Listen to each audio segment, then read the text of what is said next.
que este gobierno parece Alibaba y sus 40 ladrones. Queda claro que el gobierno Petro es un gobierno derrochón y corrupto.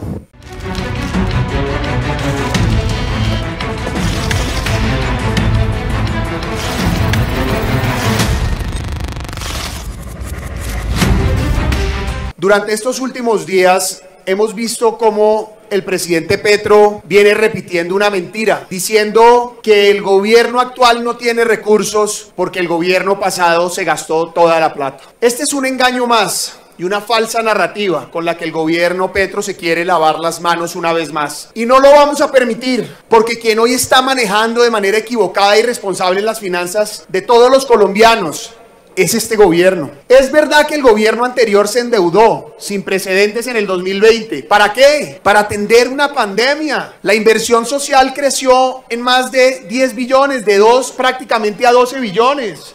Se salvaron miles, decenas de miles de empleos gracias precisamente al subsidio al trabajo formal, más toda la obra que hubo para salvar vidas de los colombianos. Pero lo que no dice este gobierno es que gracias al crecimiento económico del año 21 y 22 hubo una recuperación de tal manera que incluso las primeras proyecciones de deuda del marco fiscal de mediano plazo del 2020 se superaron con creces para el 2022. Me explico. Se pensaba que esa deuda iba a representar un 67% de la deuda con respecto al PIB para el año 2022. Y gracias a la recuperación económica, la deuda solo fue de 58%, de 56%. Y esto es importante porque el gobierno no recibió una olla raspada, falso. Por el contrario, gracias al crecimiento económico, recibió más utilidades de Ecopetrol, más utilidades del sector minero y un recaudo nunca antes visto y tampoco previsto para aquel momento.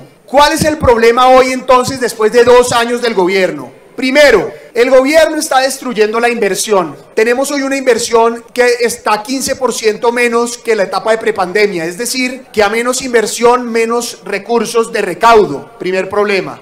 Segundo, la incertidumbre del gobierno ha llevado a que las primas de riesgo aumenten y eso encarece la deuda. Es decir, el gobierno ha tenido que pagar más por el servicio de deuda, es decir, por los intereses. Tercero, hicieron cuentas alegres. En el año 22 les advertimos y en el año 23 que los presupuestos los estaban inflando.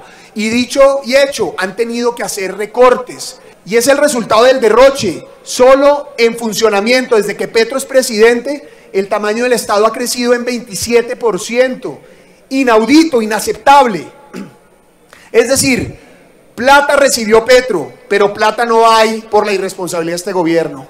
Y a esto se le suma la nueva tributaria, que gracias a Dios el Senado está bien parado para hundir. Porque es inaceptable que le quieran encarecer el costo de vida a los colombianos y destruir miles de empleos. Pero además es contradictorio que el ministro de Hacienda, metido en este nuevo capítulo de corrupción de la unidad de riesgo, venga a imponer una reforma tributaria. Definitivamente, viendo al ministro de Hacienda vinculado a este escándalo y viendo cómo Petro pretende justificar la corrupción, no me queda otra cosa que decir que este gobierno parece Alibaba y sus 40 ladrones. Queda claro que el gobierno Petro es un gobierno derrochón y corrupto.